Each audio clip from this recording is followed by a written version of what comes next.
Tepat di perbatasan wilayah Kharkov dan LPR, operator drone Rusia untuk kesekian kalinya berhasil menemukan titik target.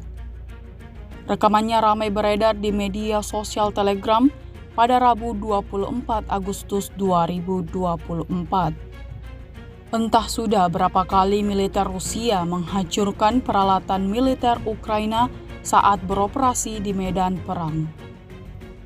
Terbaru, UAV Lancet kembali bertindak melawan peralatan militer Ukraina yang berusaha menerobos masuk ke perbatasan wilayah Kharkov dan LPR. Dapat dilihat dalam rekaman, hanya dengan satu kali hantaman, militer Rusia berhasil menghancurkan targetnya.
Download Tribun X sekarang, menghadirkan lokal menjadi Indonesia.